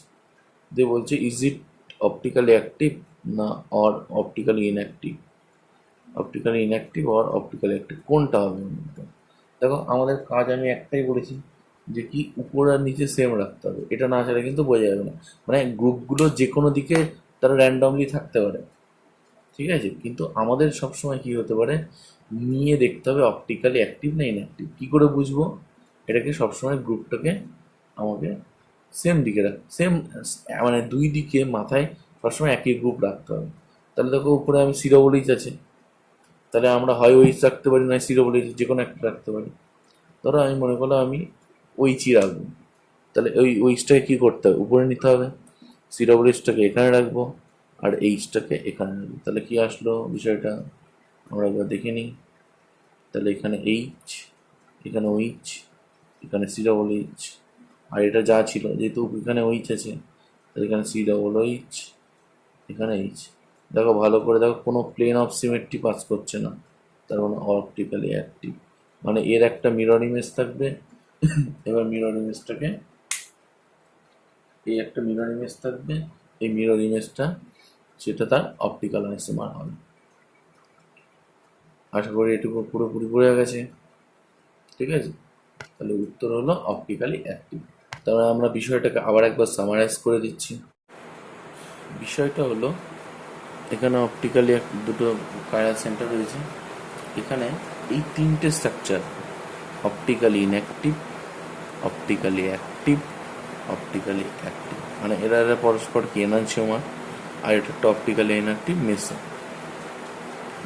তার মানে এই তিনটে স্ট্রাকচারের বেশি কিন্তু আমি কিছুতেই পাবো না। এরা পরস্পরের মধ্যে কি, এরা একটা কি, একটা হচ্ছে পরস্পরের কনফিগারেশন, পরস্পরের কনফিগারেশন। কারণ এই স্ট্রাকচার থেকে তুমি এই স্ট্রাকচারে কখনোই আসতে পারবে না, চেষ্টা করলেও তোমাকে আসতে গেলে এই বন্ডটাকে ব্রেক করতে হবে, দিয়ে আবার এই বন্ডটাকে ব্রেক করে এটাকে এখানে জুড়তে হবে, এটাকে এখানে জুড়তে হবে। তার মানে এখান থেকে এখানে আসা কখনোই সম্ভব নয়, এখান থেকে এখানে আসাও কখনো সম্ভব নয়, আর এখান থেকে এখানে আসাও কোনো সম্ভব নয়। এরা হচ্ছে পরস্পরের কনফিগারেশন। এবার দেখো কনফিগারেশনগুলোকে আমি কি বলছি, যে যেটা বোঝাচ্ছিলাম যে উল্টো পাল্টোভাবে দিতে পারে। ধরো আমি এখানে একটা এইভাবে দিয়ে দিলাম, দিয়ে ধরো একটা র্যান্ডমলি কোনো গ্রুপ নিয়ে নিচ্ছি, ধরো ওইচ নিয়ে নিলাম উপরে, এখানে ধরো COOH নিলাম, এখানে এইচ নিয়ে নিলাম, এখানে আমি COOH নিয়ে নিচ্ছি, এখানে এইচ নিয়ে নিচ্ছি, এখানে ওইচ নিয়ে নিচ্ছি। এই স্ট্রাকচারটা তাহলে কি, যে কোনো একটা আমরা আরবিটারি নিয়ে নিলাম, আমরা কি করতে হবে, উপর নিচে সেম রাখতে হবে। এবার এখানে কি, এখানে যেহেতু এইচ আছে তাহলে এইচ দিয়ে কম্পেয়ার করতে হবে, তাই জন্য আমরা কি করছি, এইচ আছে, এখানে ওইচ আছে, তাহলে এইচটাকে দিচ্ছি এখানে, ওইচটাকে দিচ্ছি এখানে, COOHটাকে দিচ্ছি এখানে। এটা কেন ঘুরাচ্ছি আমরা অন্য প্রজেকশন দেখলে বোঝা যাবে। আর একই রকমভাবে এই এইচটাকে এখানে ঘুরাচ্ছি, ওই COOHকে ঘুরাচ্ছি এখানে, এটাকে ঘুরাচ্ছি। তারপর আমরা কি দেখবো, ভালো করে দেখো, এখানে একটা এইচ চলে এসছে, এখানে ওইচ চলে এসছে, এখানে COOH চলে এসছে, এখানে এইচ, এখানে COOH, আর এখানে হচ্ছে ওইচ। তার মানে আমরা দেখো এই স্ট্রাকচারটা একদম সেম স্ট্রাকচারটা পেয়ে গেছি, তার মানে মেসো। তাহলে এটা কিন্তু মেসো ছিল, যেটা আমরা বুঝতে পারছিলাম না, কিন্তু আমরা উপর নিচে সেম করলাম বলে বুঝতে পারলাম। অর্থাৎ তার মানে এই তিনটে স্ট্রাকচারে বেশি হবে না। তাহলে আমরা মেসোটাকে এইভাবে রিপ্রেজেন্ট করতে পারি, পরীক্ষায় চালাকি করে এটাকে এইভাবে দিতে পারে, দিয়ে বলবো অপটিক্যালি অ্যাক্টিভ or ইনঅ্যাক্টিভ, তখন আমরা বলবো এটা optically inactive because it is meso, কারণ এর মধ্যে প্লেন অফ সিমেট্রি পাস করে গেছে। আশা করি এইটুকু একদম পরিষ্কার জলের মতো হয়েছে। কনফিগারেশনের যে ব্যাপারটা, কনফিগারেশন জিনিসটা কি সেটুকু পরিষ্কার হয়ে গেছে। আমরা দেখবো যখন উপর নিচে আলাদা রকম পরমাণু, মানে এইখানে ধরো কি আসছে, এখানে যা যা যে কটা মানে ইয়ে আছে, ওইচ এইচ COOH আছে, এখানে ওইচ এইচ COOH, মানে উপর নিচে তিনটেই কি একই রকম গ্রুপ আর পরমাণু রয়েছে। এবার আমরা কি নেবো, সেটা আলাদা নিয়ে নেবো, দেখা যাক। এবার আমরা কি করছি, এখানে ধরো এখানে ওইচের বোতলে আমি নিয়ে নিলাম CH3, এখানে ধরো COOH যা ছিল তাই একটা চেঞ্জ করে দিলাম, ঠিক আছে। এইবার দেখো কনফিগারেশন কি হবে, কতগুলো কনফিগারেশন হবে।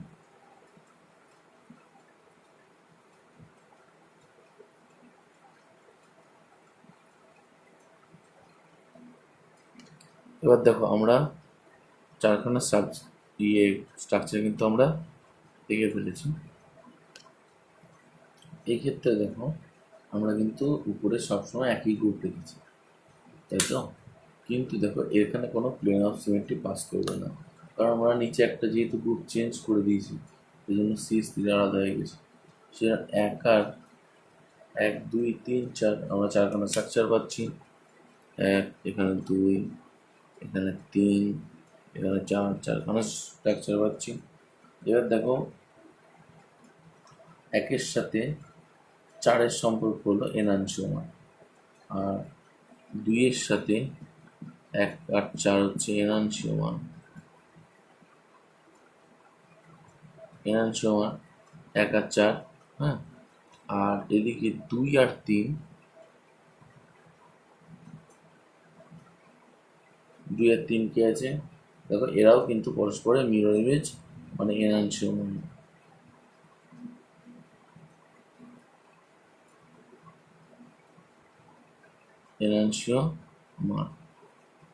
তাই তো, তাহলে এখানে কিন্তু কোনো মেসোর কিন্তু কোনো গল্প নেই।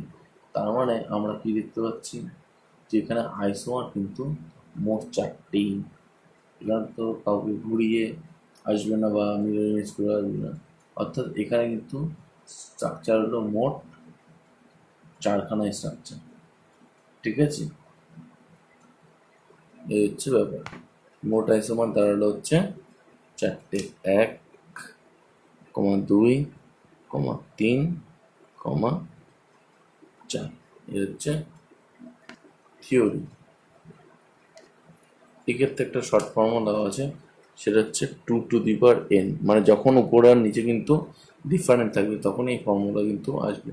2n মিনস n হচ্ছে কাইরাল সেন্টার, তাহলে কত আছে 2, তাহলে 2 ইকুয়াল টু 4, ঠিক আছে? 2n মানে 2 মানে 4খানা আছে, মানে কি 1, 2, 3, 4, 4টে হচ্ছে হবে স্ট্রাকচার হচ্ছে। ক্লিয়ার? দেখো একটা ফর্মুলায় আসছি, সেটা হচ্ছে প্রথমে নেচার অফ মলিকুলটা কি বলছে, আর optically active isomer, optically inactive isomer, এগুলো আমরা দেখব। তাহলে ধরো বলছে molecule contain n number of dissimilar chiral centre and it can't be divided into 2 mirror image, মানে মলিকুলটাকে কখনো তার মধ্যে প্লেন অফ সিমেট্রি পাস করবে না, এবং উপর আর নিচে আলাদা ধরনের মলিকুল, যেটা আমরা এখনই এর আগেই আমরা এক্সাম্পলটা নিলাম। ধরো COH এর সাথে আমি নিচ্ছি ধরো CH3, আর ধরো হাইড্রোজেন, আর এখানে নিয়ে নিচ্ছি OH, এখানে ধরো একটা হচ্ছে OH আছে, তারপরে ধরো CH3 বা D, একটা চেঞ্জ করলাম, বা ধরো এখানে একটা ব্রোমিন নিয়ে নিলাম, যাই হোক যায়নি। এই ক্ষেত্রে কিন্তু মলিকুলার যে অপটিক্যালি অ্যাক্টিভ আইসোমার আসবে, অপটিক্যালি ইনঅ্যাক্টিভ কোনো আইসোমার আসবে না, মানে মেসোর কোনো গল্প নেই। এবার এখানে ফর্মুলা কথা হবে, যেহেতু দুটো কাইরাল সেন্টার, এখানে 2 মানে 4টে, যদি এখানে 3টে থাকতো, ঠিক আছে, যাই হোক না কেন, তা 2 8, ঠিক আছে? এইভাবে অতগুলো আইসোমার আসবে শুধুমাত্র অপটিক্যালি অ্যাক্টিভ। নেক্সট যেটা আসছি, এইবার দেখো নেক্সট যেটা চলে আসছে, molecule contain even n number of chiral centre and it can be divided into 2 mirror image. এবার দেখা যাচ্ছে এখানে কিন্তু যেটা বলছে একটা যেটা মিরর ইমেজ হবে, কিন্তু মানে এর মধ্যে ডিভাইড করা যাবে, মানে দুটো আলাদা করে একে ডিভাইড করা যাবে। সেখানে কতগুলো কাইরাল সেন্টার থাকবে, ইভেন নাম্বার, মানে 2, 4 এরকম ধরনের। আচ্ছা, সেই ক্ষেত্রে অপটিক্যালি অ্যাক্টিভ কতগুলো হবে, 2n-1। মেসো যেটা অপটিক্যালি ইনঅ্যাক্টিভ কতগুলো আসবে, 2n-2/2। তাহলে একটা এক্সাম্পল আমরা অলরেডি নিয়েছি, সেটা হচ্ছে কি, ধরো CH3, OH, ধরো ডয়টেরিয়াম, এখানে একই রকম ভাবে নিচ্ছি CH3, OH, ডয়টেরিয়াম।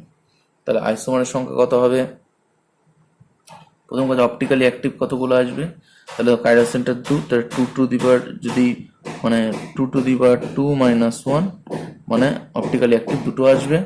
আর অপটিক্যালি ইনঅ্যাক্টিভ কতগুলো আসবে, দেখো এখানে 2 এর জায়গায় কত হবে, যদি এখানে n এর জায়গায় যদি 2 বসাই তাহলে 0, তাহলে 2 তার মানে একটা অলরেডি আমরা করে ফেলছি, যে দুটো অপটিক্যালি অ্যাক্টিভ আইসোমার আসে, আর একটা আছে মেসো, ঠিক আছে? এটা যদি আমি 4টে নিতাম, ইভেন নাম্বার বলেছে, তেমন আর একটা এখানে ধরো 4খানা, আর একটা যদি থাকতো এরকম কাইরাল সেন্টার পরপর, তাহলে এখানে কি হতো 4, তাহলে এর জায়গায় 4 রয়েছে, কটা আসবে সে কটা, 2, 4, 6 এর ক্ষেত্রে অ্যাপ্লিকেবল। এবার দেখো নেক্সট যেটা আসছে, সেটা হলো molecule contain odd number of chiral center and it can be divided into 2 mirror image hub by a plane passing through central chiral center।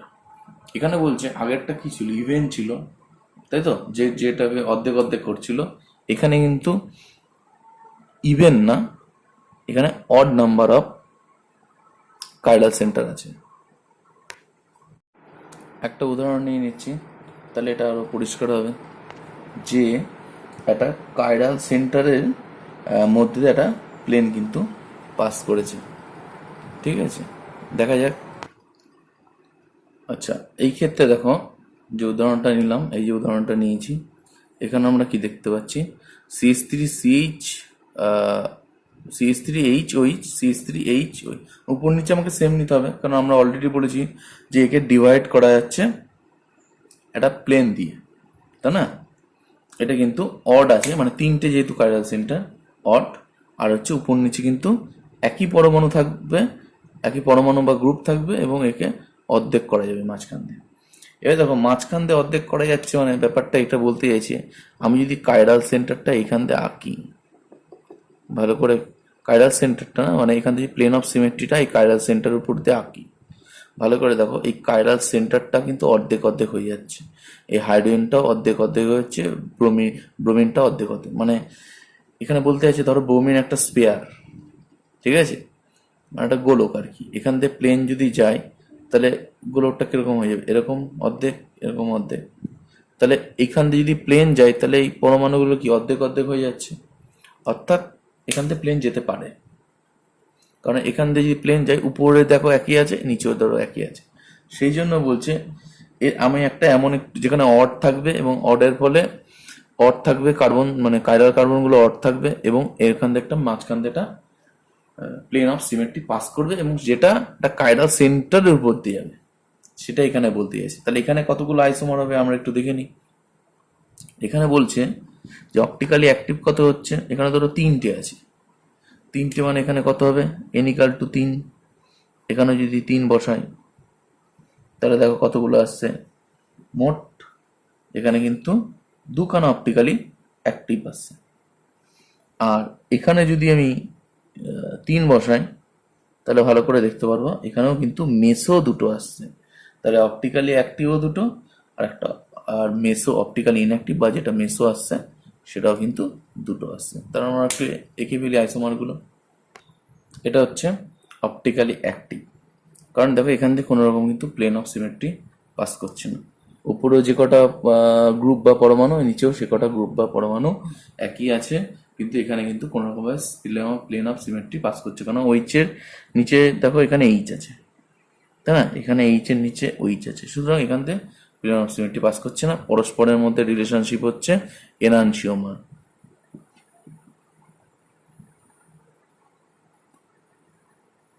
ঠিক আছে, পরস্পরের রিলেশনশিপ হচ্ছে পরস্পর হচ্ছে এনানসিওমার, মানে মিরর ইমেজ রিলেশনশিপ।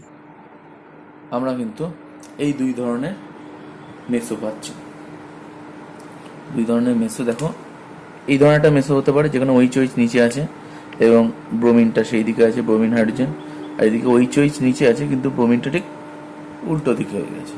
এটা দেখো এইটা ক্ষেত্রে প্লেন অফ সিমেট্রি কি দেখছি, এখান থেকে পাস করছে, এখানে অর্ধেক করে দিল, মানে ব্রোমিনটাকে অর্ধেক করলো, হাইড্রোজেনটাকে করলো, এবং উপর নিচেও কি সেম, এখানেও কি হচ্ছে প্লেন অফ সিমেট্রি পাস করছে, ব্রোমিনটাকে হাইড্রোজেনটাকে অর্ধেক করছে, উপর নিচেও সেম, জাস্ট এই মাঝখানেরটা চেঞ্জ। দুই ধরনের আমরা কিন্তু মেসো পাচ্ছি, কি হচ্ছে অডের ক্ষেত্রে আমরা দেখতে পাচ্ছি, মানে 3-এর ক্ষেত্রে হবে এটা একই রকম, 5-এর ক্ষেত্রে হবে, ঠিক আছে। এই ফর্মুলা দিয়ে আমরা ক্যালকুলেট করে নিতে পারবো নাম্বার অফ অপটিক্যালি আইসোমার আর কতগুলো মেসো। তাহলে ফর্মুলাটা একটু মুখস্থ রাখতে হবে, এবং পরীক্ষায় যেটা জিজ্ঞেস করতে পারে যে 5খানা এরকম রয়েছে অড কার্বন, এবং সেখানে মানে কাইরাল সেন্টার রয়েছে, আচ্ছা, যেখানে কি হচ্ছে একটা যেটাকে হাফ করা যাচ্ছে, হ্যাঁ, এইবার সেই ক্ষেত্রে টোটাল হচ্ছে কতগুলো অপটিক্যালি অ্যাক্টিভ আইসোমার, হ্যাঁ, কতগুলো মেসো, এটা জিজ্ঞেস করতে পারে, তখন আমরা ফর্মুলাতে ক্যালকুলেট করে বলে দেবো এতগুলো অপটিক্যালি আইসোমার, কারণ অনেকগুলো আঁকতে গেলে তো অনেকগুলো সময় লাগবে, তাই না, সেই ক্ষেত্রে আমরা জাস্ট ফর্মুলা ফেলে বলে দেবো যে কতগুলো হবে কতগুলো হবে না। এইটুকু গেল হচ্ছে মোটামুটি আইসোমারের প্রথম পার্ট, ঠিক আছে। এরপরে আমরা দ্বিতীয় পার্টে আবার ভিডিও নিয়ে আসবো, সেখানে কি কি থাকবে, সেখানে থাকবে হচ্ছে যে বিভিন্ন রকম প্রজেকশন, মানে কনফার্মেশন আর অ্যানালিসিসটা থাকবে, ঠিক আছে। এর সাথে জিওমেট্রিক্যাল আইসোমার যুক্ত হবে, এবং এর সাথে আমরা কিন্তু আরএস নোমেনক্লেচারটা বুঝিয়ে দেবো একসাথে, যেটা ক্লাস 12-এ আছে কিন্তু এখনই বুঝিয়ে দেবো, তাহলে সেই সংক্রান্ত প্রবলেম করতে আমাদের সুবিধা হবে। তাছাড়া এর সাথে থাকবে আমরা বিভিন্ন রকম ওয়ার্ম আপ এক্সারসাইজ করবো, যার ফলে কিন্তু আমাদের মানে মেসো অপটিক্যালি অ্যাক্টিভ আরও বিষয়টা পরিষ্কার হবে। ঠিক আছে, সবাই ভালো থাকবেন।